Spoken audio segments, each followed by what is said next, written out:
Hey everybody, this is Big Steve. How y'all doing? Out here chilling at the hotel, sitting by the pool. It's overcast, kind of cool. Not cold, just brisk. Um, this is kind of notify people new series of videos that we're gonna start adding to my YouTube channel, and I need people to come see it. Need people to come visit me, and maybe we can uh, take some of this knowledge. Let me give you a little something behind it. Um, I was talking to a fellow driver here uh, about a week or so ago. And he was a young guy, and he asked me, a question. So he was asking me actually a series of questions because he was new to the industry. And we got done talking. He he said that that I have a lot of knowledge, and it's crazy that knowledge don't get passed on. And then I got to thinking about it. I said, well, that's true. I'm getting ready to retire next year. I'm holding on to that steering wheel and moving freight. I'm getting ready to end that part of my journey. But before I do that, I would like to start a series where I can pass on some of this knowledge. For those who know my history, I don't have to say nothing. But for new people coming in, let me give you a little bit about my background. Uh, my name is Steve Mangrum. I got my CDL in 1990, and I've been in this industry for 30 years or better, 30 years and better, 3 decades. If you can dream it up, I've done it in this industry. I'm not talking about just driving. I'm talking about training. I'm talking about admin. I'm talking about safety. I'm talking about HR. I'm talking about uh, being an owner operator, being lease purchase. You name it, I've done it. Flatbed, reefer, oversized, dry van, you name it, doubles, you name it, I've done it. And so I just thought I'd share some of this knowledge with you. But it was really, really hard trying to figure out a starting point. So I figured what I do is I'll start with me. Uh, I was 20 years old when I graduated truck driving school in Waxahachie, Texas. I wasn't old enough yet to run over the road. I graduated August 27th, 1989. um, and when I graduated, I had an intrastate CDL because I wasn't old enough to drive over the road. But I didn't actually start a job until February of 1990. And at that point, when I turned 21, my CDL was switched over to an interstate driver's license. I came along in a time when you were required to have experience, whether you went to truck driving school or not. There wasn't no such thing as going to truck driving school and going to jump into somebody's truck and for that. You had to have some experience. And I honestly got a little desperate looking for a job. Nobody would hire me. And I was flipping through the yellow pages and I ran across this ad, said C. Stransky Trucking. And so I called him. And the guy name was Craig. And he turned me on to who he was actually leased on to. And it was some Italian dudes out of New Jersey, Secaucus, New Jersey. I mean, real Italians. All of them last name ended with a Y, for real. And they told me the same thing. You ain't got no experience. We require 2 years experience, blah, blah, blah, blah, blah.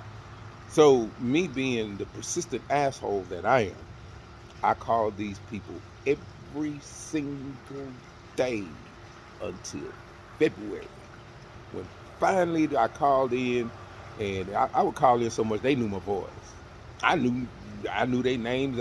Hey Mike, what's happening, bro? How you doing today? This Steve, man. I'm calling to see if y'all can use a driver. And man, you gotta have experience. Okay, I understand that. But anyway, how your family? That kind of stuff. And then one day I called in February, and Mike said, "Man, somebody want to talk to you." And I was like, "All right." And it was the president of the company, a guy named Donnie Aranio. I'll never forget that little dude as long as I live, because he was like straight out of The Godfather, for real. Godfather, gangster, Italian, mob mug, for real. And he said, "Man, I hear you need a job." I said, "Yeah." And he said, "If I got a truck leaving Grapevine in 45 minutes, you be on there, I give you a job no matter what." Well, I didn't even have a car at that time. My dad left work, came pick me up, took me to Grapevine, and I was on that truck. And when I left Dallas, I stayed gone 7.5 months. Now I know some people say, "Man, that's a long time to be away from the crib." Dude, I was on a mission. I knew I didn't know my ass from a hot rock, because I could actually drive a truck before I went to truck driving school, and when I graduated truck driving school, I couldn't drive a truck. Now go marinate on that. See how that worked out for me. So they gave me the job. I stayed out 7.5 months, and in them 7.5 months, I ran team. I ran team with a guy named Laverne Craig. He was out of Chicago. I ran team with a guy named Brady Hampton. He was out of Dallas, which is where I'm from. I'm out of. And then my partner ended up being this guy ended up being my partner. His name was Dennis Pearson. Called him Ball John on the radio. Me and him, we ran team for 2 years together. Well, right at 2 years together. And then his stepmother got sick or something, and he couldn't run, back and forth over the road. Because basically what we did, we ran from Secaucus, New Jersey, to either L.A. or to Fremont, California. And maybe and every once in a while we just go to Salt Lake City, turn around and go back. We go and come back, go and come back, go and come back, go and come back. And so that time, during that whole time, I was learning. I was learning and basically making shit up, because Laverne taught me how to get a truck around in Chicago, which is some shit that most people that graduate truck driving school today don't have the faintest clue till they get there, and then it's like, oh shit, I done heard these stories. Well, here they are, and you find out very quickly that most of them ain't stories. They real deal. They do have a lot of low overpasses. They have little narrow streets. People park on both sides of the street. You got to back off the street and the tunnels and all this old kind of crazy shit. That's Chicago. Um, and then Brady Hampton taught me how to ship, which was real interesting, because I was ragged in a can of sauerkraut trying to ship that truck. I ain't gonna lie to you. Scratch, scratch, grind, grind, scratch, scratch, grind, grind. That was me all day, every day. And one day, Brady was uh, uh, uh, Brady was driving, and I noticed that he had this uh, ceramic coffee cup, regular coffee cup, not a Love's cup, no shit, a regular coffee cup. And he would set that motherfucker on the dashboard, and he'd drive that truck and wouldn't waste a drop. So I'm sitting over there in that passenger seat, and I'm looking at that cup. That's what got my attention, because I'm sitting here waiting on him to waste this bitch to smooth just fly off the dashboard, so I can see to move to keep that hot ass coffee from getting on me. But that guy never wasted a drop. So then I started paying attention to him shifting the truck. And finally I told him, I said, "Hey, Mr. Hampton, can you teach me how to shift like you?" And he said, "Well, youngster, yeah, I sure can."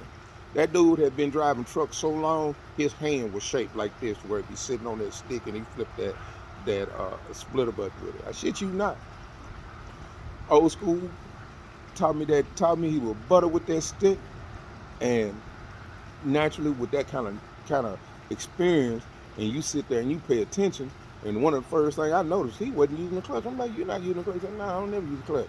I use it to start, stop, and back up." I'm like, "Oh, okay." So now I'm really watching. And we got out to California, and Brady had to go home, so he flew home. And something happened at the house, and they said he flew home. They flew him home.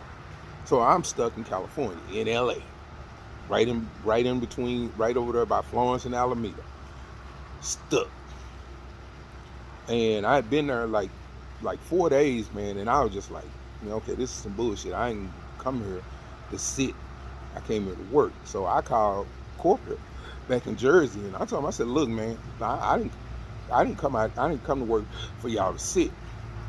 I'm about ready to go and catch me a plane to the house because I didn't come here to do this. So they put Donnie on the phone, and Donnie was like, is there anybody there you run with? Well, Dennis and I had been kind of hanging out playing this video game, and we played the video game till we actually beat the video game. He didn't have no money, so I'm taking care of him. We being partners. And I said, yeah, Pearson, yeah, me and him, we can run together. And he said, well, uh, find your truck on the yard and y'all go. Well, Dennis had about 6 months experience. I had about a month and a half at the most. So I told Dennis, I said, say, man, you want to do this? He's like, man, let's do this. And man, we became a team, and we ran. Uh, so we ran, and like I said, his stepmother got sick or something, and he had to get out the truck. So it was a team company, but I was one of 6 people that ran solo because I trained somebody, but they had to be somebody special because after I had the crackhead in the truck, and I had to call himself gonna threaten me to hurt me when we get to the yard because he didn't know his ass from a hot rock. And I ended up spraying him with a fire extinguisher in the truck. They kind of said, well, we're going to let you run solo. Because you don't fuck around, kill somebody in the truck. Yeah, that was me. And at that time, I was about 22, 23 years old. I was wilding out. But I was serious about driving that truck. Serious about making my money. Serious about going coast to coast. Serious about it. This is back in the day when we had logbooks. So, I was a master at that logbook. I could run like a team with that logbook. So that particular company was where they mostly pulled doubles. And so that's where I first learned how to pull doubles, how to hook up doubles, you know. And they also pull reefer units and drive-ins every now and then. And so that's where I learned to run a reefer unit. That's where I learned to run a drive-in. The point to that is that wherever you work, you need to learn as much as possible about the equipment. Whatever trailer you pull in, you need to learn as much about it as possible. You need to learn that they pull differently, they load differently, they handle differently. Reefer unit handles differently than a drive-in. Some people say it don't, but I say they do, because a drive-in don't have a big ass motor cooling unit sitting up on the front, up past the drive tires on that truck. So it's sitting in between the steers and the drives, and so that makes the tractor handle different. It's not a big difference, but when you start getting into inclement weather, then you can see the difference. To me, a reefer unit pulls better in in winter weather than a drive-in, because the drive-in, the weight is spread out from the nose all the way to the back doors. Well, the weight on a reefer unit is spread out from the nose to the back doors, but you also have this big chunk of weight sitting right in front of the drives, which presses the tires down into to the surface or into the snow or whatever it is, and it gives you better traction. That's just something that I learned, and it was real good for me. And uh,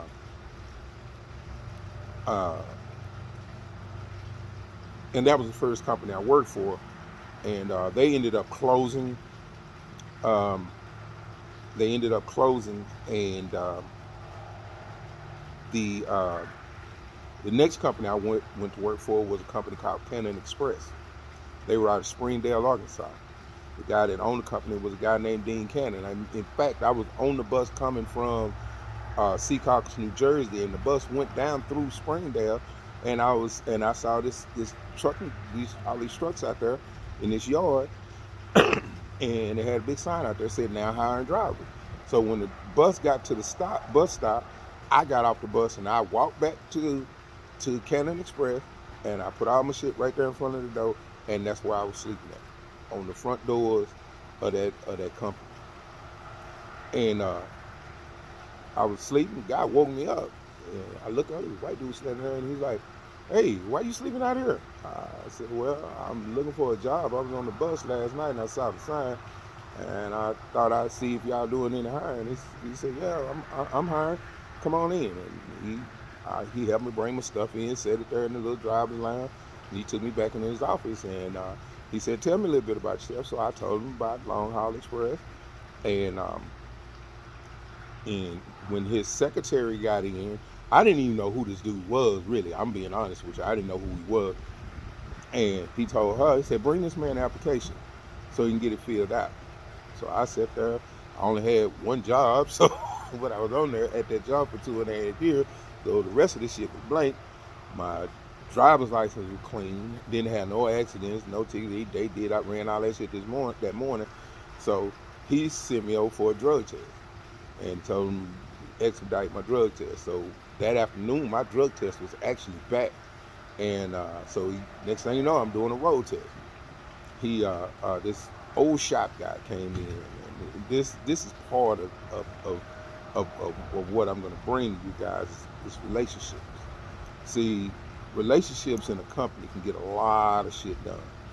You know, if you go in there and you one of them people that's always bitching and moaning and complaining and shit, them people don't want to fool with you. And on the cool, they trying to figure out how to get rid of your ass. You see what I'm saying?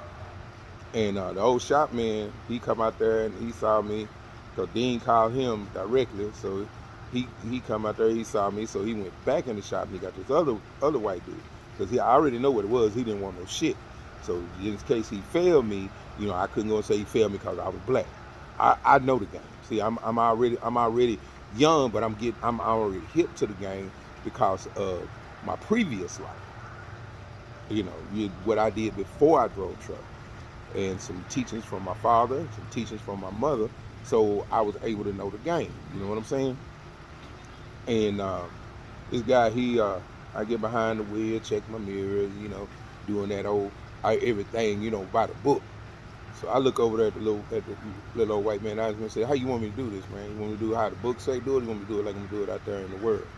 He said, "Well, show me how the book do it." I went to double clutch, whop whop whop whop. Didn't miss not nary a gear. And he said, "Well, show me how you gonna do it out there in the world."